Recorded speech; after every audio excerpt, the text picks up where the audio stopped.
What if I told you the secret to building an empire wasn't a powerful army or a brilliant leader, but something you probably have in your kitchen right now? It sounds crazy, but the ability to store food is one of the most underrated, game-changing innovations in human history.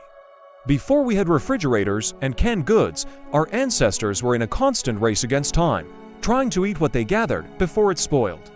This single challenge dictated where they lived, and how large their communities could grow. But then, everything changed. They discovered simple, almost magical ways to make food last, not just for days, but for months or even years. These weren't just cooking tips, they were the keys that unlocked civilization. Today, we're going on a journey back in time to uncover the ancient secrets of food storage that literally built the world we live in today. From sun-drenched plains to bubbling pots, this is the story of how drying, salting, and fermenting didn't just preserve food, they preserved humanity's future. By removing water, our ancestors removed the playground for bacteria and mold. It was a revolutionary discovery. The sun and wind became the world's first food processors. This technique wasn't just for meat. Fruits like figs, dates, and apricots, when left to dry, became concentrated little nuggets of sugary energy, perfect for a long journey. Grains like wheat and barley, once dried, could be stored in pits or clay pots for entire seasons, providing a reliable source of calories through the harsh winters. This simple act of harnessing nature to remove moisture meant that for the first time, humans had a surplus. They had a buffer against starvation. They could plan for the future. And this ability to plan, to look beyond the next meal, was the first critical step toward building something bigger, something more permanent than a hunter-gatherer camp. Now, let's add a little spice to the story, or rather, a lot of salt. If drying was humanity's first step towards food security, salting was a giant leap. Salt is a mineral with almost mystical properties. Not only does it draw water out of food through osmosis, just like drying, but it's also actively hostile to most microorganisms.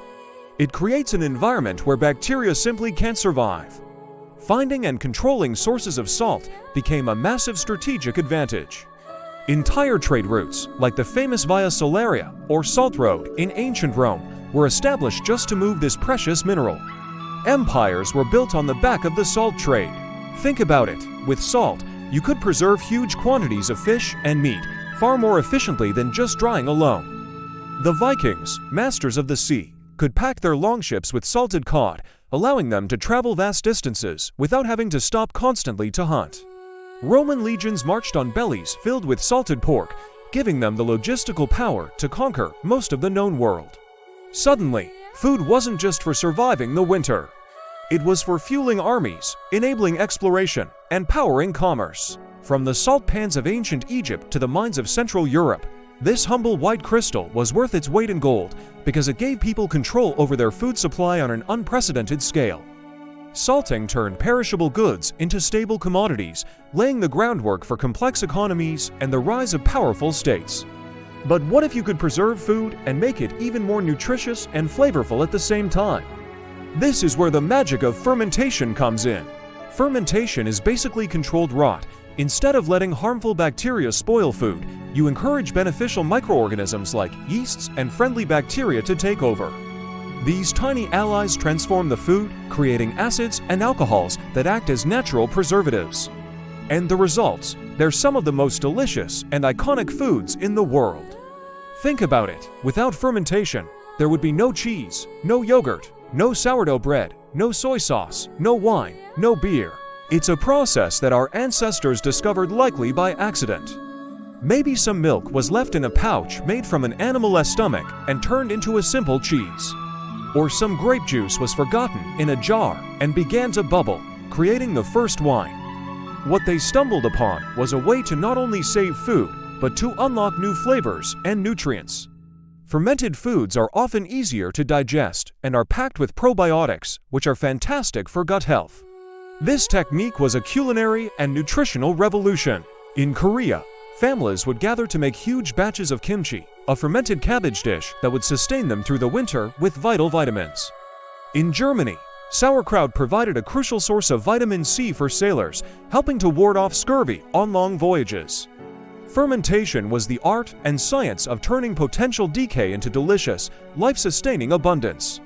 So, drying, salting, and fermentation, these weren't just kitchen chores. They were the pillars that supported the entire structure of civilization.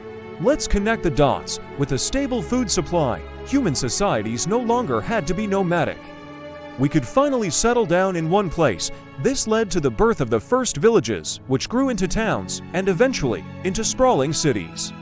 Agriculture became a much better investment. Why spend all that effort growing crops if half of them will rot before you can eat them? With preservation, every harvest was a deposit in the bank of survival. This food surplus freed up people. Not everyone had to be a farmer or a hunter anymore.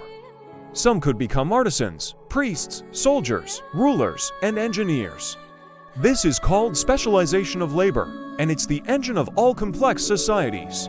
It's what allows for the creation of writing, monumental architecture, complex laws, and advanced science.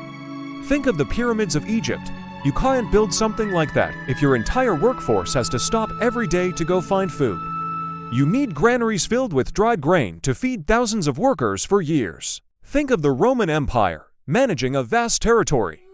It was only possible with legions supplied by salted meat and trade routes carrying preserved goods across the Mediterranean.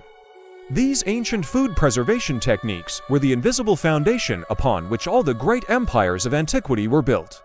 They turned the chaotic, unpredictable cycle of feast and famine into a managed, predictable system of supply, unleashing human potential on a scale never before imagined. So, the next time you tear open a bag of beef jerky, sprinkle salt on your food, or enjoy a slice of cheese, take a moment to appreciate the incredible history behind it.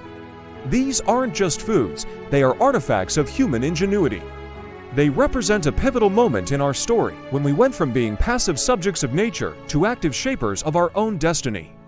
The ability to conquer decay and stop the clock on spoilage gave us the most powerful resource of all, time. Time to think, time to build, time to create, and time to dream. The grand cities, the profound philosophies, the incredible art, none of it would have been possible without the simple, ancient secrets of how to make food last.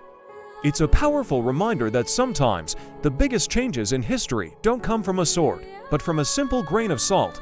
Thanks so much for watching.